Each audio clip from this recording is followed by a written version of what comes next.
ओम नारायणाय नमः।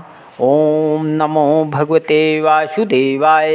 अगली कथा मृतलोक में गंगा जी के आने की कथा। सुखदेव जी बोले, हे राजन, अंशुमान ने कुछ दिनों तक धर्म के साथ प्रजा का पालन करके दिलीप नामक अपने बेटे को राजगद्दी दे दी और आप वन में जाकर गंगा जी को लाने के लिए तप करते करते मर गया।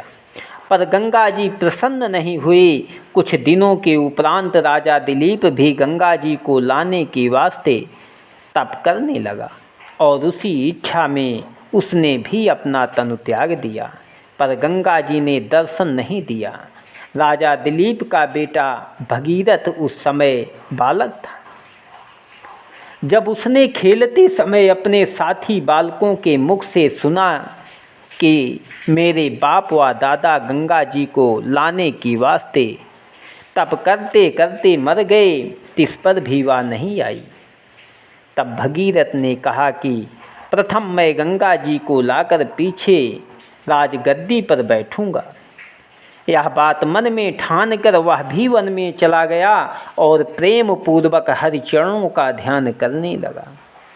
तब गंगा जी ने प्रसन्न होकर स्त्री रूप से भगीरथ को दर्शन दिया और कहा कि तू क्या चाहता है। भगीरथ ने गंगा जी को देखकर दंडवत परिक्रमा व स्तुति करके हाथ जोड़कर विनय किया, हे माता, मेरे पुरुषालोक कपिल देव मुनि के श्राप से जल कर राख हो गए हैं। इसी वास्ते चाहता हूँ कि तुम मृतलोक में चलकर उस राख को अपनी लहर से बहाओ, तब वे लोग कृतार्थ होंगे।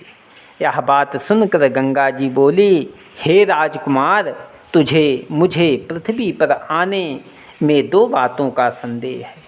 एक तो आकाश से गिरते समय पृथ्वी मेरा भार ना सह सकेगी, ऐसा ही कोई प्रतापी बलवान हो जो मेरे जल का वेग अपने शरीर में ले सके।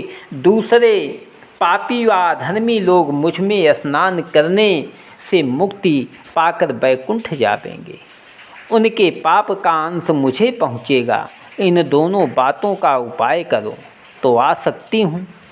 यह सुनकर भगीरथ बोले, हे जगत तारणी, मैं शिव जी से विनय करता हूँ कि वह तुमको अपने सिर पर लेंगे और हरिभक्त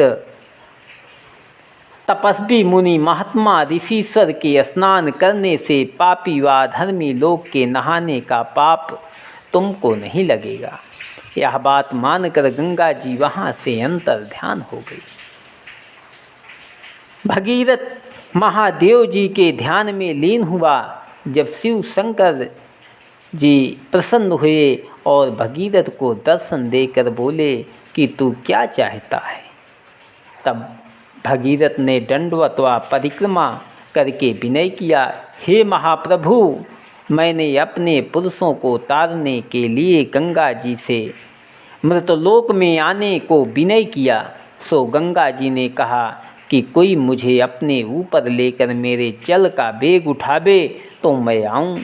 इसलिए चाहता हूँ कि आप पहले गंगा जी को अपने मस्तक पर लेवें, तब शिव जी उनका वेग पृथ्वी सह सकेगी।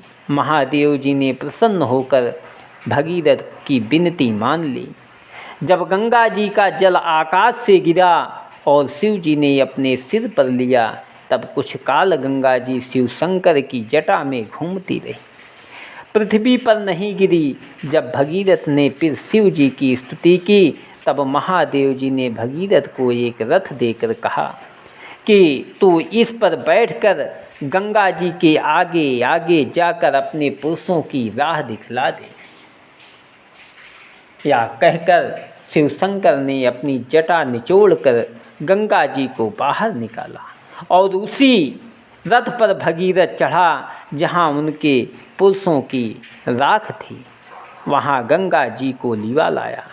जब गंगा जी उस राख पर होकर बही, तब उनके सब पुरुषा देवता रूप होकर विमान पर बैठकर स्वर्ग को चले गए। भगीरथ बड़े हर्ष से राज मंदिर पर आया और ब्राह्मण व कंगालों को बहुत सा दान दक्षिणा देकर राजगद्दी पर बैठा। उसने बहुत काल तक धर्मपूर्वक राज किया। उसके वंश में राजा ऋतुपर्ण बड़ा प्रतापी राजा नल का मित्र हुआ, जिसने राजा नल से घोड़े पर चढ़ना सीखा और उसने उसे जुआ खेलना सिखाया था। ऋतुपर्ण का पुत्र सुदास नामक बड़ा प्रतापी राजा एक दिन वन में अहेर खेलने गया और वहाँ हिरणाक्ष रूप राक्षस को मार डाला। उस राक्षस के भाई ने राजा से बदला हिरण्य रूप राक्षस को मार डाला। उस राक्षस के भाई ने राजा से बदला लेने की इच्छा की, पर वह राजा से सन्मुख लड़ने की सामर्थ्य नहीं रखता था। इसलिए वह ब्राह्मण रूप से राजा के पास जाकर बोला कि मुझे रसोई बनानी अच्छी आती है। यह वचन सुनकर राजा ने उसे रसोई बनाने के वास्ते नौकर रख लिया। वह ब्राह्मण रूप राक्षस वहाँ रहने लगा। एक दिन राजा सुदास ने वशिष्ठ ऋषीश्वर को न्योता देकर अनेक प्रकार का व्यंजन व मांस बनवाया, तो उस राक्षस ने मनुष्य का मांस बनाकर सब पदार्थ समेत वशिष्ठ जी के सन्मुख धर दिया। वशिष्ठ गुरु ने अपने योग बल से वह मांस पहचान लिया और राजा पर क्रोध करके कहा, हे राजन, तो मुझे राक्षस समझकर मनुष्य का मांस मेरे खाने के लिए लाया है। इसलिए मैं नारायण जी से चाहता हूँ कि तू 12 वर्ष तक राक्षस हो जा, मनुष्य का मांस खाया कर। ऐसा श्राप देकर वशिष्ठ जी उठ खड़े हुए। राजा भी अपने तपोबल से श्राप देने की सामर्थ्य रखता था। उसने कहा कि मेरी जानकारी में किसी ने मनुष्य का मांस वशिष्ठ ऋषीश्वर के खाने के लिए नहीं रखा था।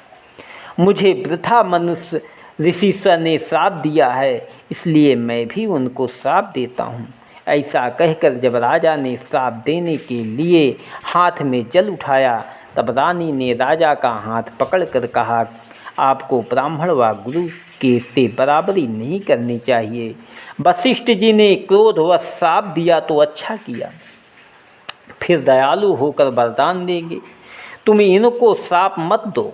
राजा ने रानी के समझाने से वशिष्ठ जी को श्राप देना उचित न जानकर वह जल अपने पैर पर डाल दिया।